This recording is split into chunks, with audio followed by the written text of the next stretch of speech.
Good evening again and welcome. Deacon Tony Leazzo will be speaking tonight on what it means to live out our faith each day of the week, not just on Sundays and Saturdays. Our current woke culture does not want us to follow the Great Commission and share the message of Jesus Christ with others. We're told that we can worship within the confines of the church, but be prepared to be persecuted if you take Christ's message outside. On your tables is a brief reflection handout with some questions and other content. It's the half page, the white sheet.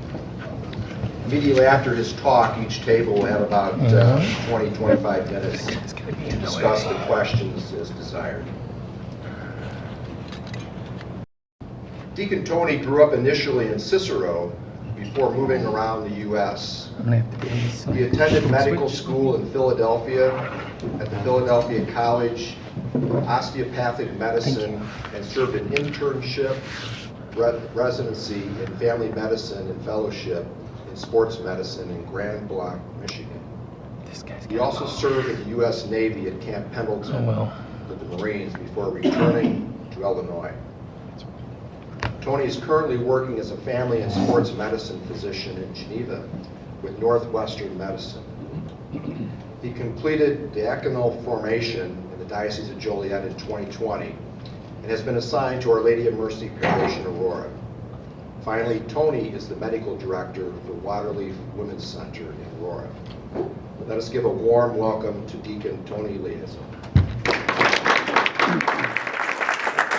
Thanks, Steve. Well, I guess good evening again.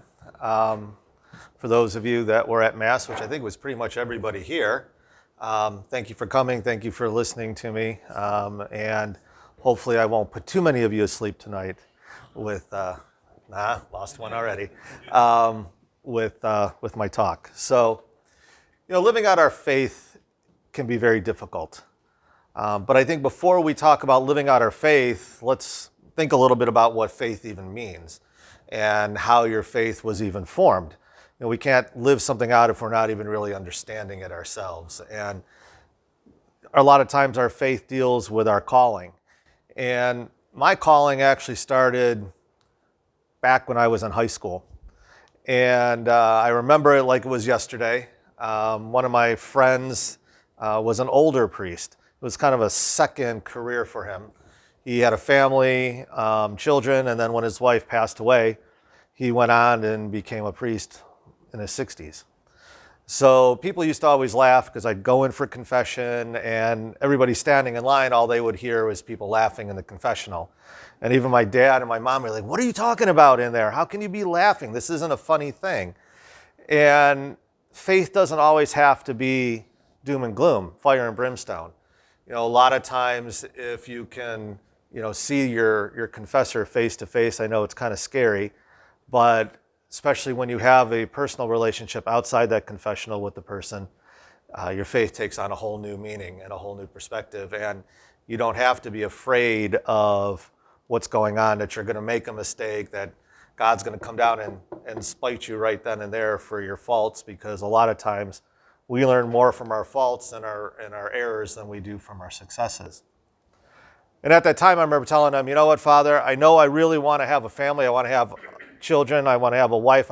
Felt like I've been called to that. But at the same time, in my faith, I feel like I'm being called to more as well." And he said, "Well, take it easy. Things will come about and your path will be shown to you as you go." Fast forward, getting through college, keep having thoughts of different things. God keeps knocking on the door saying, "I'm waiting. When's the right time?" And I kept saying, "You know what, Lord, I know you're there. We'll get to it. We'll get to it." So that settled him down for a little bit, if you will, and go on med school, same thing. Still hearing a knock. On the altar getting married, still hearing the knock. And I'm like, really? I'm here getting married and you're still knocking. I don't think it's going to be kosher if I walk off the altar now saying, "Nah, I think I'm going to go be a priest." I think that would not go over too well.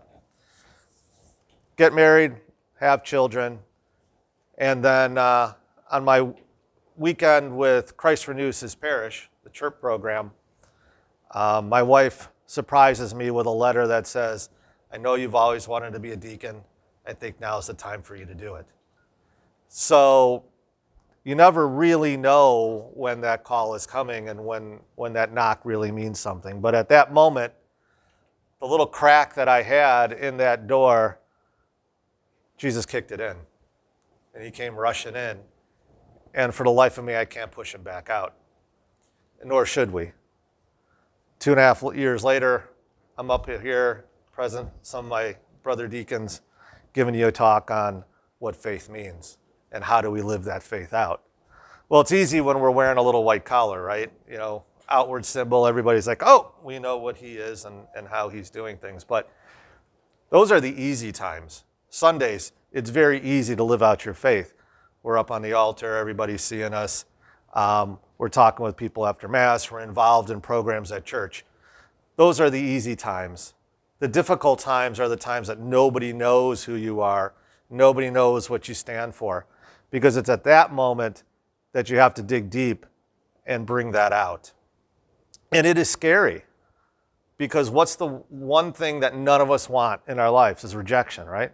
That's really hard for us to handle, that people don't think the same way we do. People don't act the same way we do. That I'm always having to prove my point, right? Well, that's the beauty of living out your faith, is you're living it out with your actions, not by what you're saying. And I guarantee you that if you're living out your faith the way you want to, people will gravitate towards you. They're going to see something different about you.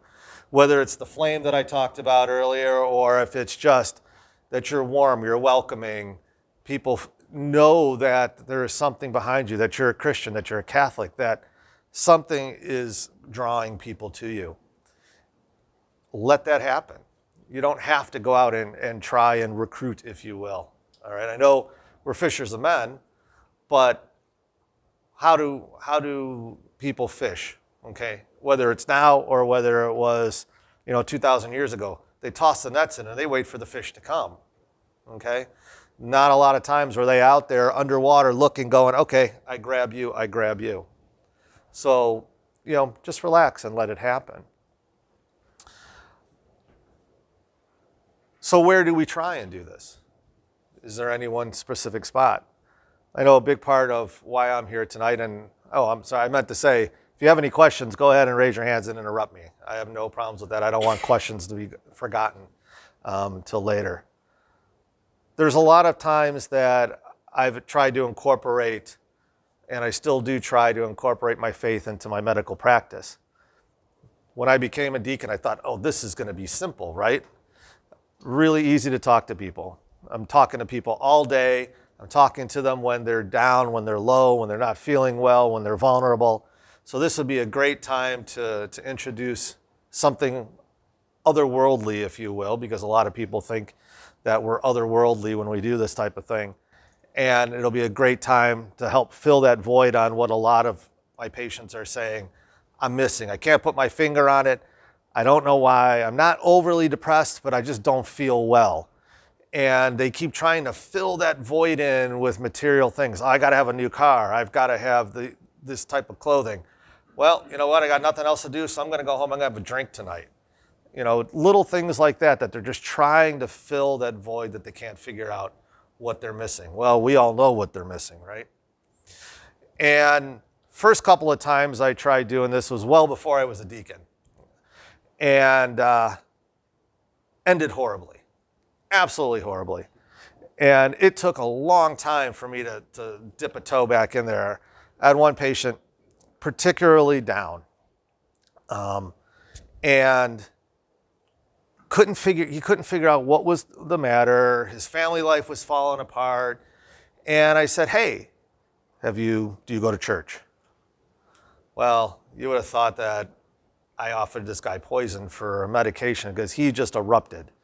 And if I didn't know him better, I would have swore that he just pulled something off of TV, because he's like, last time I went to church, the pastor stole the money dish and then ran off with it. He's like, and I haven't been back to church since. Like, okay, wasn't really sure where to go. So then the nice awkward silence ensued. and never saw that person as a patient again. These are risks that I take because, seeing patients is my livelihood. And if I turn a patient off by taking them in a weird direction, an uncomfortable direction, then I run the risk of not putting food on the table for my family. But at the same time, am I really doing my faith any justice by not taking that chance? Second time I decided to try, and I thought I had this one down.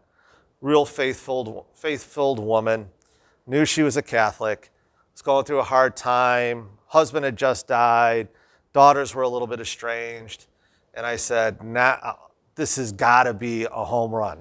Okay, so we're talking, we're in the exam room. We're getting ready to wind up the visit, and I said, hey, how's your prayer life doing? She's like, well, it's actually going really well. I'm like, well, fantastic. Tell me a little bit about it. And she's like, well, there's a war going on, right? I'm like, okay. She's like, a war between Jesus and the devil. I'm like, okay, I get it. We know there's a war going on, and we get that. That's all part of our faith. She goes on to say, and I talk to both of them every day. Okay, then what are they saying? She's like, well, the devil is very talkative. I mean, that makes sense, because he's chirping away, trying to keep us away from hearing what God wants us to tell us. And then she's like, and you know what, Jesus, he has been so silent to me for so long that I've even stopped talking to him. She's like, I've started talking to Mary. Like, okay, great. Nothing wrong with that. She's like, and in fact, I love Mary more than I love Jesus. And I actually pray to Mary and I worship Mary more than I worship Jesus. I'm like, oh, okay. We're heading in a wrong direction here. What started out well with all of her intentions went horribly wrong. So, long story short, I'm trying to refocus her and redirect her that, hey, you know what, that silence that you're hearing isn't a bad thing. Mother Teresa talked about that holy silence for many, many, many, many, many years in her life. This woman, unfortunately, had not known of Mother Teresa or the struggles that Mother Teresa had, and she was trying to cling on to whatever little thought and pattern and part of her faith that she could. And even the best intentions sometimes can pull us away from Jesus, from God, from where our focus should lazily be. Not that we're saying we shouldn't, adore Mary, we shouldn't pray to Mary, but if we know that we're really talking to Mary, she will always bring us to her Son. Okay, that focus is never on her. It's always on Jesus, and she lost her focus a little bit that way. Now, fast forward 10 years. Newly ordained deacon. I'm like, now I got the tools, right? I went through the program. I got the collar to prove it. I am ready to go. And it is a little bit easier now. I actually have a few of my patients that found out that I'm a deacon, and before I can even start the visit, they're like, where's my blessing? So I'm like, okay, so we go through the blessing and everything like that, and then we can sit down and talk about medicine. But it's still not always that easy. I have another patient of mine who's Catholic. She knows I'm a deacon. She's got chronic pain problems, and she was really low, lost her job because of it, almost lost her house, and is again just struggling, grasping for whatever she can get a hold of. And I asked her, hey, do you want to pray?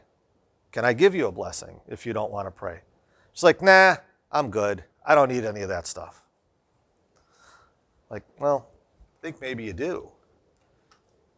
We battled back and forth for a little bit, and at some point I just backed off. And, we can't force. That's not what we're here for. And I still nudge her every now and again, because I see her about every 6 months, to see where else we can engage in some blessings and things like that.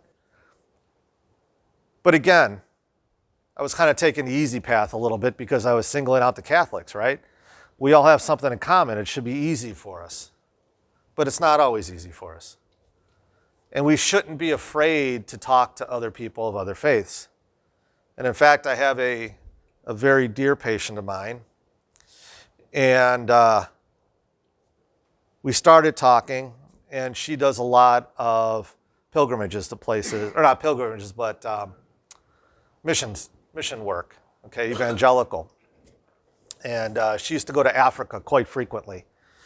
And we would talk about her experiences there, and she's very much into the laying on of hands and the curing of people through that type of ministry. And I was, hemming and hawing about it, because again, one of these things, if you don't see it firsthand, sometimes it's a little bit hard to believe that it's happening. And she's another patient who says that she has a lot of conversations with God, and that a lot of her ailments are repercussions of sins that she's done throughout her life, and living that type of existentialism, if you will. So I took it kind of with a grain of salt until one day we're having a conversation, and she says to me, "God gave me a message for you." I'm like, okay, let's hear it. And I don't remember exactly, I apologize, the exact conversation that we had, but the message she gave me from God was an answer to a question that I had had 2 days earlier with my spiritual director. This woman would have had no way of knowing what conversation that I'd had with my spiritual director 2 days earlier.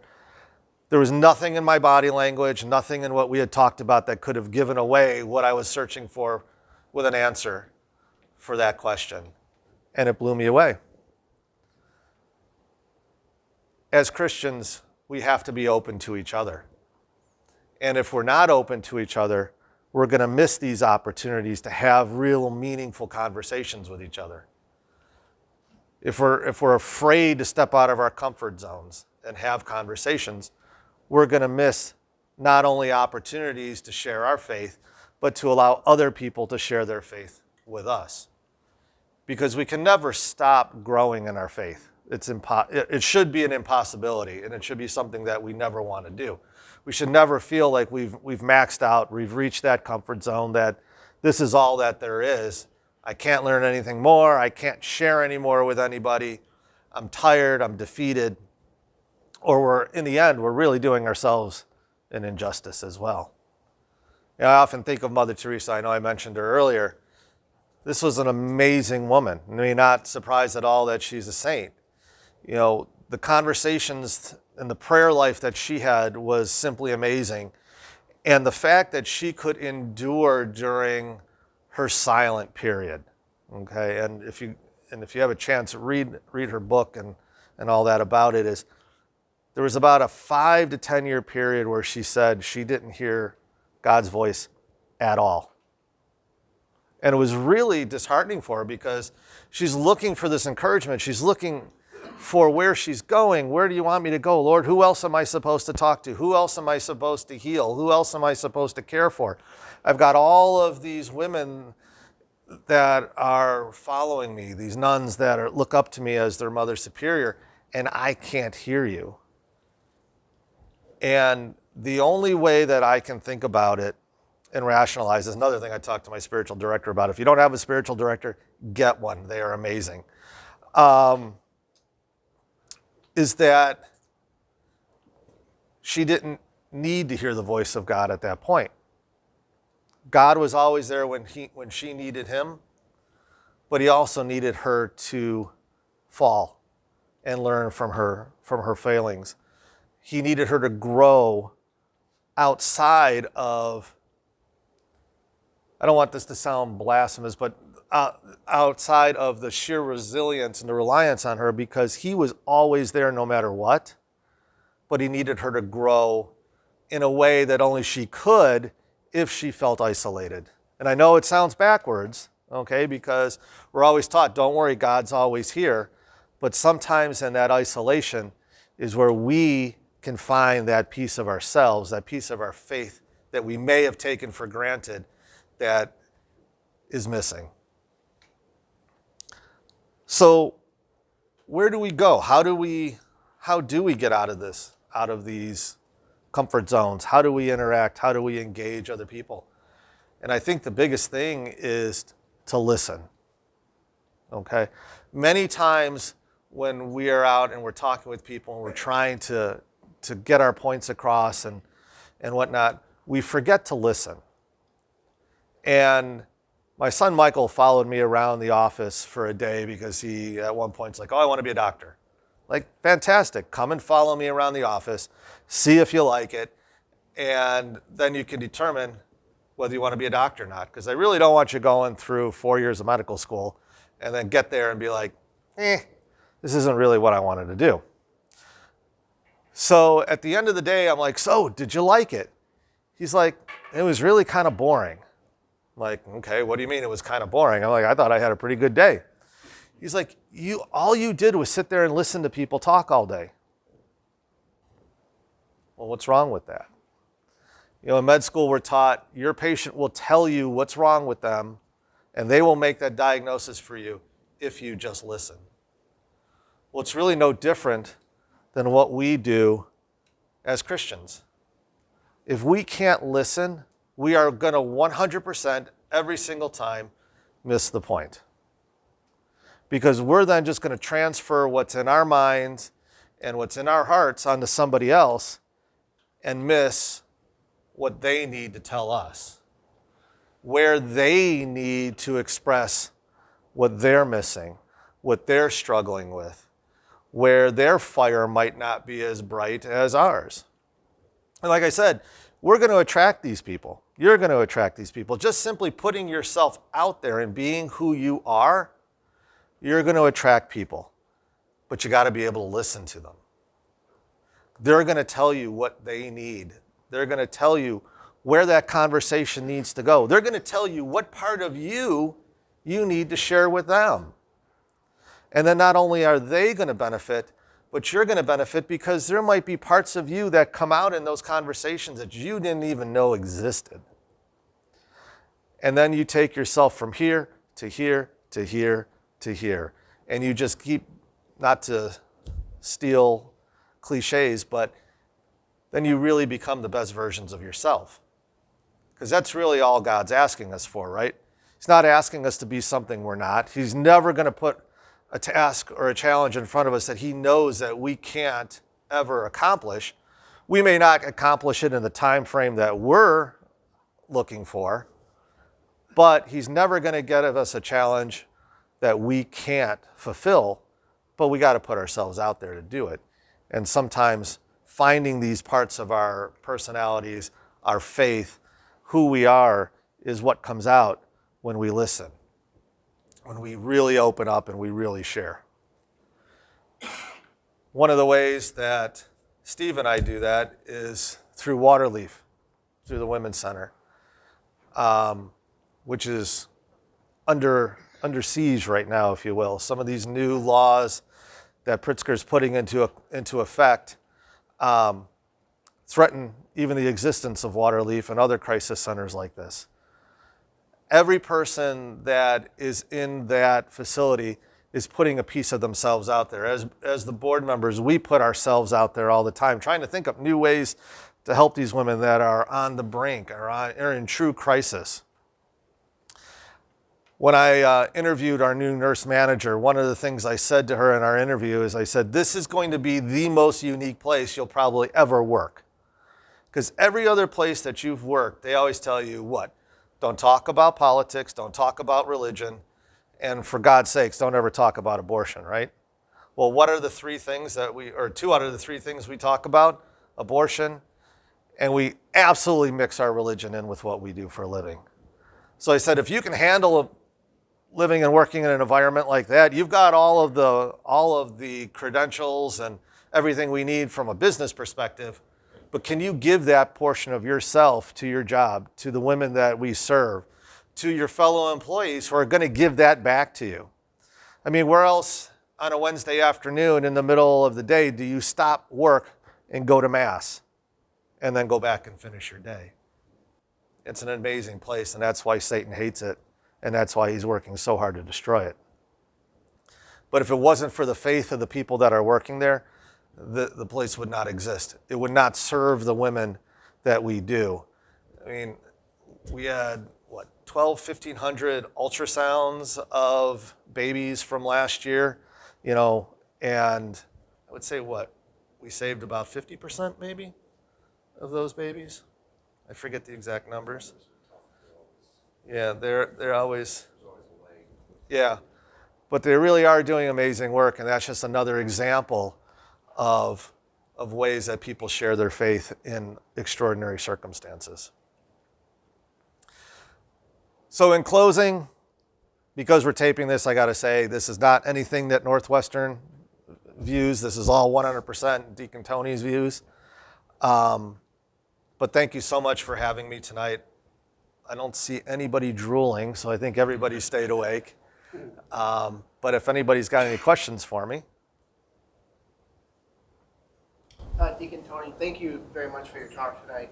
I guess if I had a question, I would say, what would you say to someone who who wants to hear God speaking to them but struggles with that? Do you have anything that has helped you? I can tell you from my own personal experience is, again, I say listen. And it's going to happen at the weirdest of times. For me, it's 3 o'clock in the morning. Okay, don't ask me why, but that's the time that he picks to talk to me. And the reason I know that is because if I wake up at 3 o'clock in the morning and I have all these thoughts running through my head of, okay, I've got to give a homily. What am I going to talk about? Here's the readings, and I'm not coming up with anything. And all of a sudden I get flooded with ideas. That's only from him. Like tonight, for instance, my homily, I had it written out, what I was going to talk about, and about 3 sentences into there, it all went out the window, and the Spirit just started talking to me, and that's where my homily went tonight. That paper, I think I just threw it away because I didn't even use it. So that's, for me, was a unique time that I'm in the middle of trying to say something, and he just chirps in and says, nope, we're going to talk about it this way. But the silence of your heart, I think, is the most important time that I tell people, you know, to really open up. If you like to meditate, you know, what's a better thing than to meditate on him? And just let yourself go, kind of block out all of the noise from the world. And that's where Satan really jumps in, is he wants to fill you with noise so that you can't hear what's really being said to you. Okay, he wants to fill you with everything worldly, and everything worldly is not going to get you anywhere. It's going to keep you in the world, right? We need to open up and listen. So I just tell people again, I know it sounds easy and cliche, but just listen. And in the silence of your heart, when there's nothing else in the world going on, that's when you're going to hear. And it might be coming as a whisper. It might come in just as a feeling that you can't even really put into words. And over time, it will develop into what he's trying to tell you. Great question. How much time do you spend with God's Word, letting him talk to you through the Scripture? Whew, that's a great question. I'd love to say constantly, but I guess that would be a lie. But, you know, I devote maybe an hour a day to where I just read and reflect. You know, it doesn't have to be a long time. A lot of times I'll just open up the Bible and just see where it falls. And then I'll just start reading. Because I kind of figure, well, wherever it falls is what he wants me to talk about, or wants to talk to me about that day. And then I read for a couple of minutes, and then I just sit back and say, okay, what are you going to tell me about this? Mm-hmm.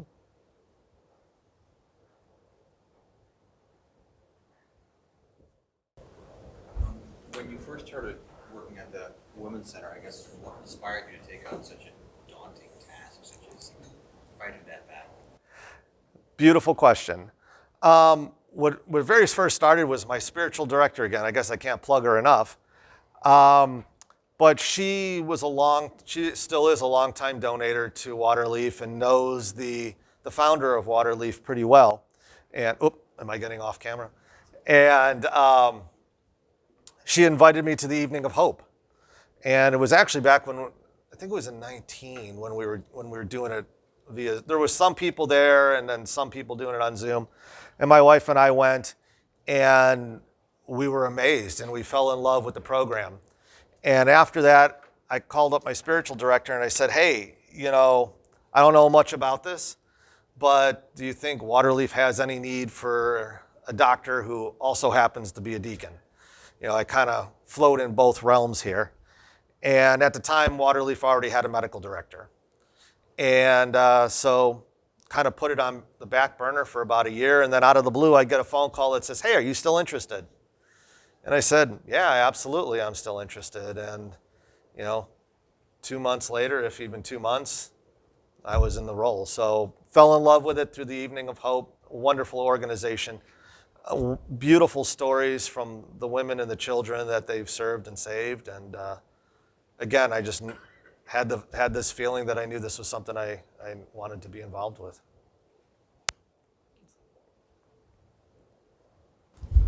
So you kind of hinted at this. You're having these encounters with people, and you don't know what's going to happen if you step forward. And if this is the word I'm thinking of, like, what if you found been like good icebreakers? One, you said, do you go to church? And that's not really very threatening.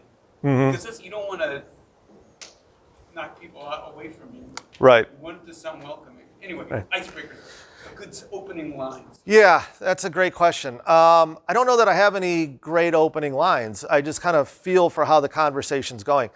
The hard part is if you ask, do you go to church? It's a simple yes or no question. And I have used it, and I kind of go by their response. If it's, yeah, then I know, well, I'm probably going to have to dig a little bit to get going. Or, yeah, well, then that's an easy one. Well, what do you think? Where do you go? That type of thing. But the one that I use probably the most frequently is, what do you think is missing? And let them ponder that question for, maybe 5 or 10 seconds. You don't want that awkward pause and things in there. But a lot of times you can see them hem and hawing. They want to say it, but they're afraid to say it. And then I'll chime in with, does it have something to do with your faith? And that's probably the most threatening question that you can ask somebody, because then you're nailing them down, to either, yeah, I have faith, no, I don't have faith. What's it going to be like if I don't have faith? But I maintain a lot of eye contact, a lot of soft eyes, if you will, and just kind of give them the feel that this is a non-threatening area. And, I don't usually go and touch on that on our first encounter, because, some people, yeah, if I get the feel that they're really into their faith, some people come out and say, I'm going to go home and I'm going to pray on this. And I'm like, great, go home and pray, and they're saying that as they're walking out the door, so there's not a lot of time to have a lot of interaction on that. But I also don't want to frighten them away the very first time. We're going, oh, is this guy going to be more about the faith than actually taking care of my medical needs? Because they're both equally as important. Excuse me. So, I'll lead in with that, hey, is it a faith thing? And then we see where it goes.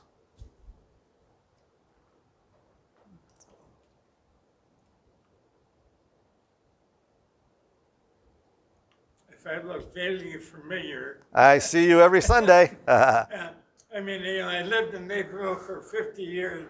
I live on the other side of Copley Hospital now. Okay. I'm here on Sundays, but I'm at 6:30 Mass on Tuesdays and 12 o'clock Mass on Wednesdays, and First Fridays I'm at your church. Yep. I'm dividing my allegiance. Hey, we're okay with that. As long as you're coming, that's all that matters. This may sound like a strange question. Have you ever seen Christ in the women you serve? Yes.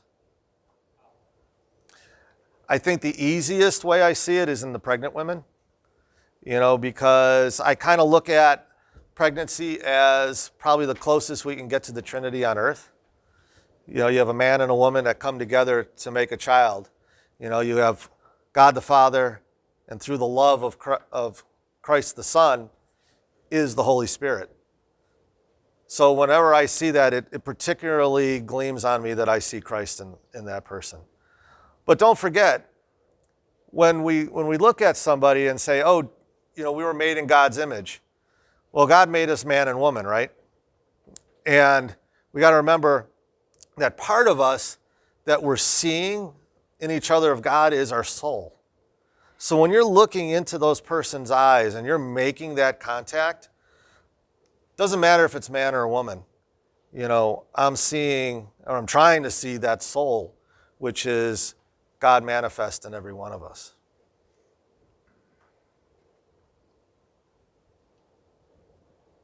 Threw a trick question. I like it. We can do one more, and then we probably need to get on. Oh, I'm getting the hook. Okay. So one more?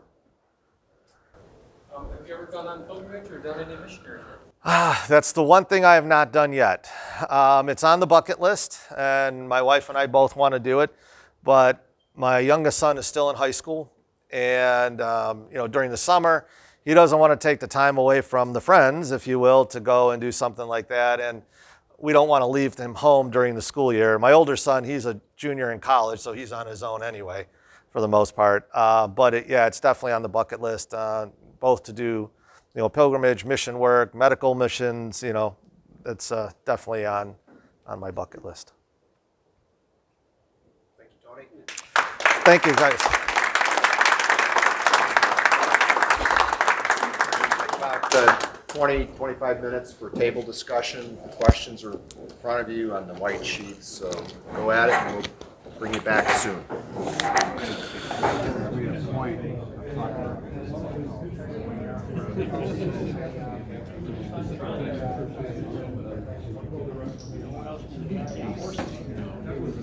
As the one guy was asking if you have any particular openers to work particularly. I constantly reinforce that you're not when you're selling something and we're talking about your faith. The first sentence they laugh hard and they come back to the heart. I don't let them out. Really, fine. So the first question, I'll close that question. Broker, you say, what led you to read?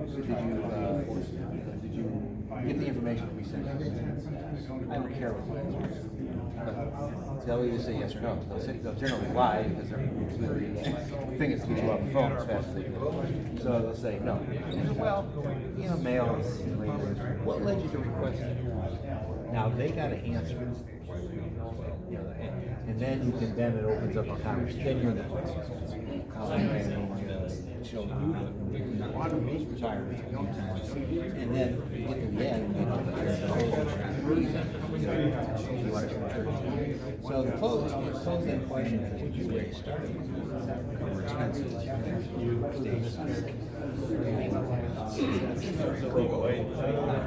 Well, I don't know, and I don't think so, but I mean, the thing is, I immediately apologized, and I immediately said, you're right, I mean, if you don't want to talk about this stuff, but,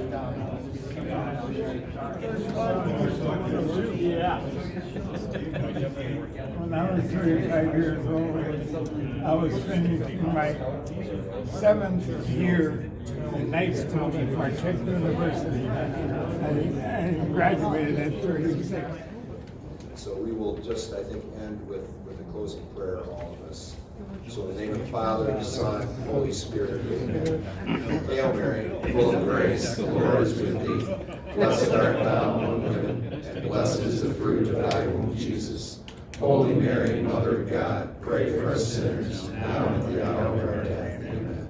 Our Lady Endure of Knots, pray for us. Saint Joseph, the terror of demons, pray for us. Father, Son, Holy Spirit. Amen.